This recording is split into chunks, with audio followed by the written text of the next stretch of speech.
नमस्कार साथीहरू, स्वागत छ तपाईँलाई लोकसेवा ज्ञान छ युट्युब च्यानलमा। आज हामी फेरि एउटा नयाँ सब्जेक्ट समसामयिक करेन्ट अफेयर्स हामी लिएर आएको छौँ है।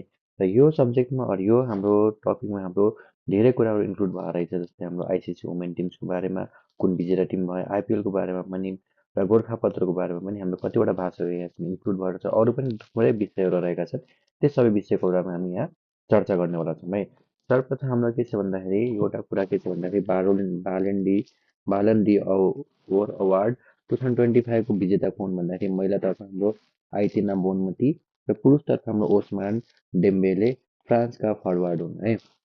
अन्य विजेताहरू उत्कृष्ट गोलरक्षक हाम्रो डोनरुमा हुन्। उत्कृष्ट पुरुष टोलीमा हाम्रो पिएएसजी हुन् है। त्यसै गरी हाम्रो उत्कृष्ट प्रशिक्षकको रूपमा हाम्रो लुइस एनरिके हुन् है। र त्यसै गरी अर्को हाम्रो समसामयिक के छ भन्दाखेरि हाम्रो आइसिसी महिला विश्वकपमा है के छ भन्दाखेरि यहाँनिर एकैछिन आइसिसी महिला विश्वकप क्रिकेट 2025 2025 सालमा विजेता राष्ट्र हाम्रो कुन भन्दाखेरि भारत रहेका छन्। उपविजेता राष्ट्र हाम्रो दक्षिण अफ्रिका रहेका छन्। संस्करण हाम्रो कति संस्करण थियो भनेर सोध्न सक्छ। म 13 संस्करण भनेर हामी भन्न सक्छौँ। आयोजक राष्ट्रहरू कुन कुन थिए भन्दा हामी भारत र श्रीलङ्का हामी भन्न सक्छौँ। सहभागी देशहरू कति रहेका थिएन भन्दा हामी 8वटा सहभागी देश रहेका हामी भन्न सक्छौँ।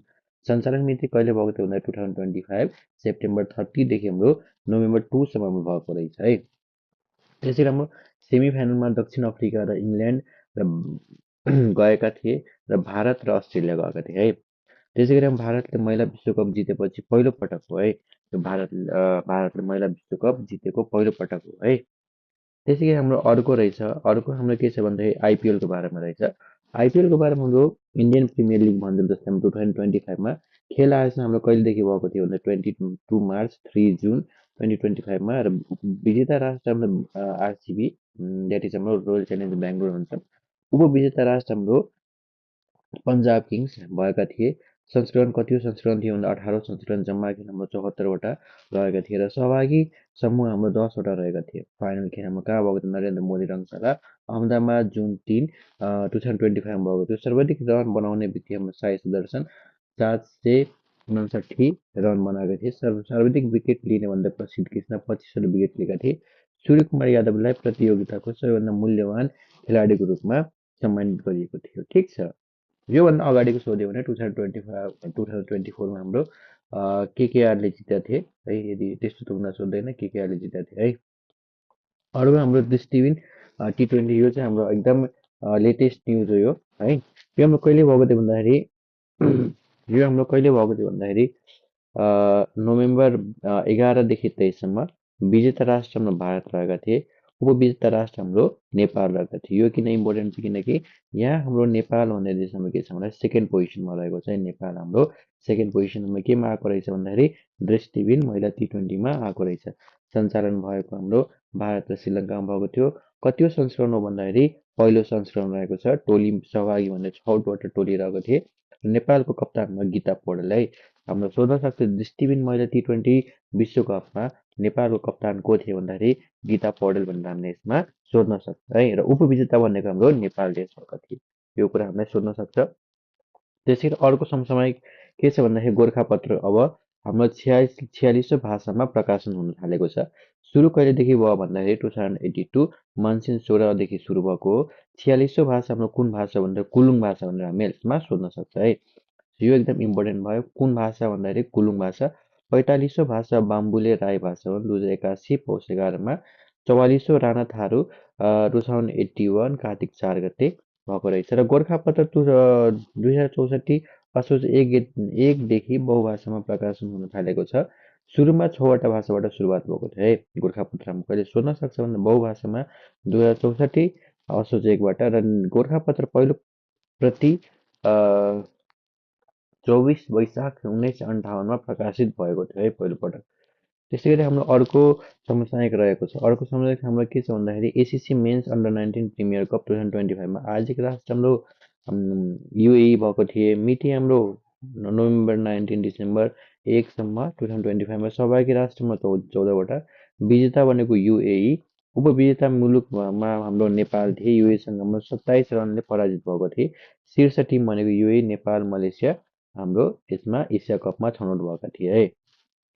त्यसैगरी पहिचान पुरस्कारमा कहिले घोषणा गरेको थियो भन्दाखेरि हाम्रो विक्रम सम्वत 2082 मङ्सिर 12 गते पहिचान सम्मान भनेर श्री बैरागी काइला तिल विक्रम नेवाङ सुब्बा त्यसै पुरस्कार राशि 5,02,002 रुपियाँ मात्र रहेको छ। पहिलो पहिचान भनेको युवा सम्मान श्री गणेश कुमार राई र पुरस्कार राशि 50,202 मात्र र पहिचान पुरस्कार कोषको स्थापना हाम्रो 2072 अथवा 2015मा भएको थियो है।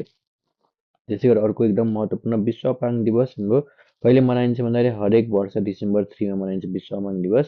अपाङ्ग दिवस कहिलेबाट मनाउन थालेको भन्दाखेरि सन् 1992 डिसेम्बर 3बाट। संयुक्त राष्ट्र सङ्घले 1992मा बसेको महासभाको यो यो सब तपाईँले आफूले पढ्न सक्नुहुन्छ। म यसमा यो मूल कुरामा गएर हेर्नु त 2025को नारा है फोस्टरिङ डिसेबिलिटी रहेको छ। Fostering disability inclusive society for advancing social progress.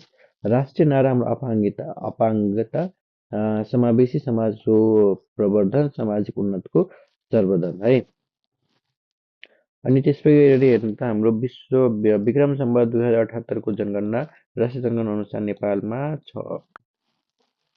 हाम्रो 6,47,744 जना अपाङ्ग रहेका छन्, जसमध्ये हाम्रो 3,51,301 पुरुष रहेछन् भन्दाखेरि 2,96,443 महिला रहेका छन्।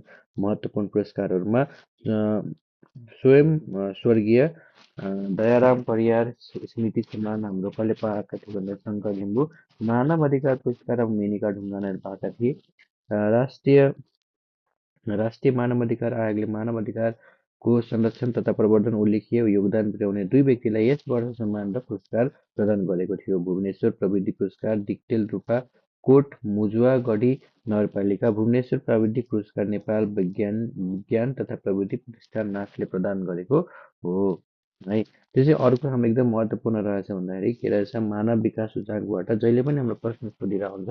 2024-25को प्रतिवेदन अनुसार हाम्रो नेपाल कति स्थानमा रहेको थियो भन्दाखेरि 145 स्थानमा रहेको थियो। सार्वजनिक गर्ने निकाय हाम्रो संयुक्त राष्ट्र सङ्घीय विकास कार्यक्रम UNDP ले सार्वजनिक गर्दो रहेछ। पहिलो स्थानमा आइसल्यान्ड र अन्तिम स्थानमा हाम्रो दक्षिण सुडान रहेको छ। स्वाभाविक मुलुक हाम्रो 193। यस प्रतिवेदनको मुख्य शीर्षक भनेको a matter of choice people and possibilities in the age of AI है। उच्च समान विकास भएको 5 देश क्रमशः Iceland, Norway, Switzerland, Denmark, Germany है र न्यून विकास भएका SDI कम भएका है 5 देश हाम्रो कुन हुन् भन्दा दक्षिण Sudan, Somalia, central African Republic, चाड र नाइजर हुन्। सार्कमा पहिलो श्रीलङ्का र अन्तिममा भनेको के हो भन्दाखेरि अफगानिस्तान। नेपाल सन् 2023-24मा 0.601 सूचाङ्कको व्यय 146औँ स्थानमा रहेको थियो है 2023 र 44मा। अहिले चाहिँ हाम्रो कति चलिरहेछ भन्दाखेरि 24 र 25 चलिरहेछ। 24-25मा 145 स्थानमा रहेको छ। ठिक छ। यो हाम्रो थियो समसामयिक विषयहरूमा। तपाईँहरूलाई कस्तो लाग्यो? जस्तो लाग्यो त्यस्तै